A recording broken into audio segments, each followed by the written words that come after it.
Olá, amigos. Bem-vindos a mais um estudo do Ministério O Caminho. É com muita alegria que convido você para embarcar comigo nesta jornada histórica, filosófica e espiritual. Hoje, vamos mergulhar em um tema fascinante: a adoração ao Sol.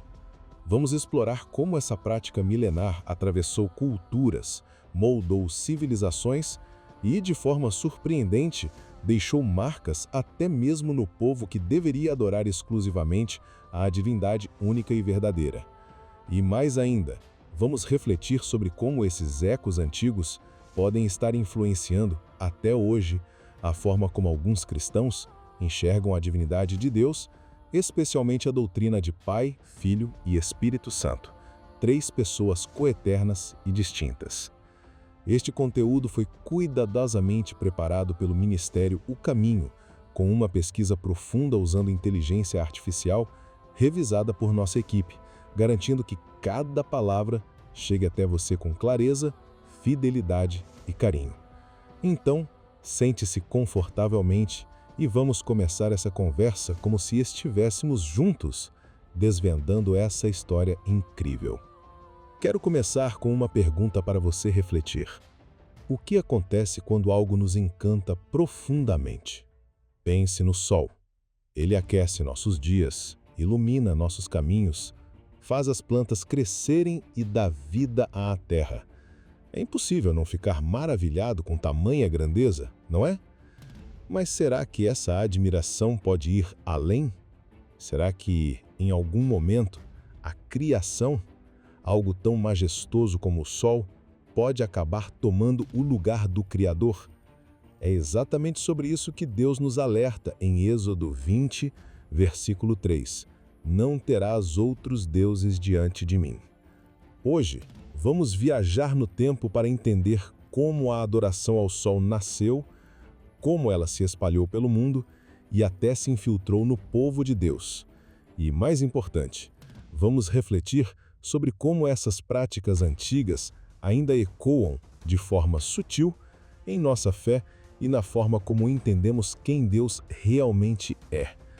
Para entender essa história, precisamos voltar milhares de anos. Imagine as primeiras comunidades humanas que não aceitavam os ensinos divinos, vivendo em harmonia com a natureza. Elas dependiam do sol para tudo: agricultura, calor, segurança. Quando o sol nascia, trazia vida. Quando se punha, a escuridão trazia medo e incerteza. Não é difícil imaginar por que o sol se tornou tão especial. Ele era mais do que uma bola de fogo no céu, era a garantia da sobrevivência. Como aponta S.M. de Freitas em seu artigo A Fenomenologia da Luz na Arquitetura Religiosa Contemporânea, a luz sempre teve um papel central na espiritualidade humana. Na Bíblia, a primeira coisa que Deus criou foi a luz, Gênesis 1:3. E para as civilizações antigas, o sol era a expressão mais visível e poderosa dessa luz divina. Ele não era apenas admirado, com o tempo passou a ser adorado. Essa reverência ao sol aparece em praticamente todas as culturas antigas, cada uma com sua própria maneira de expressar essa conexão espiritual. Vamos dar uma olhada em algumas delas para entender melhor. No Egito, a adoração ao sol era o coração da religião por mais de 2000 anos. O deus Ra, representado como um falcão com um disco solar na cabeça, não era apenas uma divindade. Ele era criador do universo, a fonte de toda a vida. Os egípcios acreditavam que Ra navegava pelo céu em uma barca solar, enfrentando forças do caos todas as noites para garantir que o sol nascesse novamente. Os faraós, considerados filhos de Ra, governavam como representantes terrenos desse deus. Templos grandiosos, como o de Karnak, foram construídos para honrar Ra, com alinhamentos precisos para capturar a luz solar em momentos específicos do ano. Na Mesopotâmia, o deus solar Shamash era venerado como guardião da justiça e da verdade. Ele era o olho que tudo via, aquele que iluminava tanto o mundo físico quanto o moral. No famoso Código de Hammurabi, cerca de 1754 a.C., Uma estela mostra o rei Hammurabi recebendo as leis diretamente de Shamash, simbolizando que a ordem e a justiça vinham do sol. Para os mesopotâmicos, o sol não era apenas uma força da natureza, mas um juiz divino. Na Europa, muito antes das grandes civilizações, o sol já era reverenciado.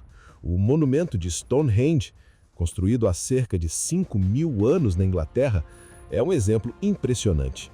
Suas pedras foram alinhadas para marcar o solstício de verão, o dia mais longo do ano, quando o sol está no auge de sua força. Para aquelas comunidades, o solstício era um momento de celebração, um sinal de renovação e esperança. Nas Américas, a adoração ao sol também era central. Os astecas acreditavam que o sol, representado pelo deus Huitzilopochtli, precisava de sacrifícios humanos para continuar sua jornada diária. Sem esses sacrifícios, o sol poderia morrer, mergulhando o mundo na escuridão. Os incas viam o seu governante, o Sapa Inca, como descendente direto do deus Sol Inti. Eles construíram o magnífico Templo do Sol em Cusco, com altares de ouro que refletiam a luz solar. Já os maias, mestres da astronomia, criaram observatórios, como o de Chichén Itzá, onde a pirâmide de Kukulcán foi projetada para alinhar-se com o Sol nos equinócios, criando um espetáculo de luz e sombra que simbolizava a descida do deus serpente emplumada. Em todas essas culturas, o Sol não era apenas uma força da natureza, ele era visto como um ser divino, um símbolo de poder, vida e ordem. Mas como a Bíblia nos lembra, o verdadeiro Criador é aquele que fez o Sol, e adorar a criação no lugar do Criador é uma afronta a ele. Romanos 1:25. Agora, chegamos a um ponto delicado. Como algo tão pagão como a adoração ao sol conseguiu se infiltrar no povo de Israel, escolhido por Deus para ser luz entre as nações? A Bíblia nos dá exemplos claros de como isso aconteceu, e é uma história que nos faz refletir sobre nossa própria fidelidade. Em Ezequiel 8,16, o profeta tem uma visão chocante. No templo de Jerusalém, o lugar mais sagrado, ele vê 25 homens de joelhos, de costas para o altar de Deus e com o rosto voltado para o leste, adorando o sol. Deus chama isso de abominações. Esses homens não estavam escondidos em um canto qualquer, eles estavam no templo, onde a presença de Deus deveria ser reverenciada. Eles escolheram a criação em vez do Criador, e isso partiu o coração de Deus. Essa não foi a única vez. Em 2 Reis 23, 5-11, durante a reforma do rei Josias, descobrimos que a adoração ao sol havia se tornado comum em Judá. Sacerdotes nomeados pelos reis queimavam incenso ao sol, à lua e às constelações. Havia até cavalos e carros dedicados ao sol no templo. Josias, com coragem, destruiu esses altares e purificou o culto. Mas o fato de essas práticas terem chegado tão longe mostra como o sincretismo, a mistura de crenças pagãs com a fé na divindade, pode ser sutil e perigoso. A história não para por aí. Com a chegada da cultura grega, após as conquistas de Alexandre o Grande no século IV a.C., o mundo foi inundado por ideias helenísticas. Os gregos viam o sol como mais do que uma divindade, ele era uma metáfora filosófica. Platão, em sua Alegoria do Sol, na obra A República, comparava o sol à forma do bem, a fonte suprema de verdade e conhecimento. Para ele, assim como o sol ilumina o mundo físico, a verdade ilumina a mente. Essa visão filosófica influenciou até mesmo o judaísmo. Fílon de Alexandria, um filósofo judeu do século I, tentou harmonizar a Bíblia com a filosofia grega. Ele via o sol como um símbolo da luz divina de Deus, mas nunca cruzou a linha para adorá-lo. Ainda assim, sua abordagem mostra como as ideias pagãs podiam se misturar com a fé judaica, criando um terreno fértil para o sincretismo. Quando os romanos assumiram o controle, a adoração ao sol ganhou nova força com o culto ao Sol Invicto, Sol Invictus, estabelecido como religião oficial pelo imperador Aureliano em 274 d.C.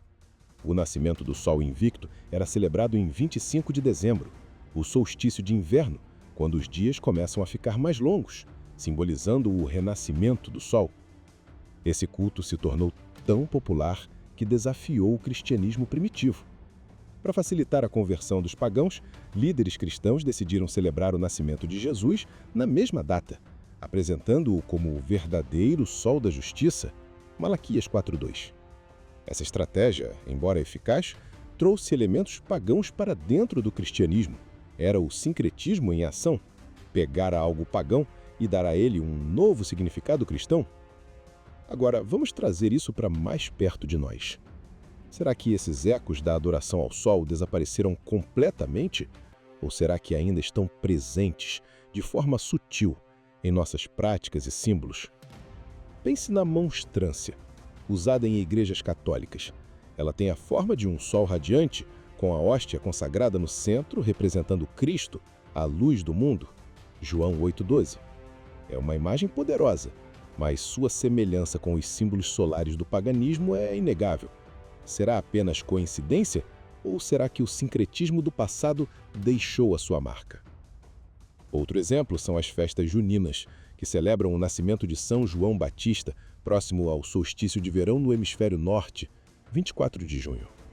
As fogueiras, tão características dessas festas, têm raízes em celebrações pagãs que honravam o sol. João Batista, que disse: "É necessário que ele cresça e que eu diminua", João 3:30, foi associado ao sol que começa a diminuir após o solstício.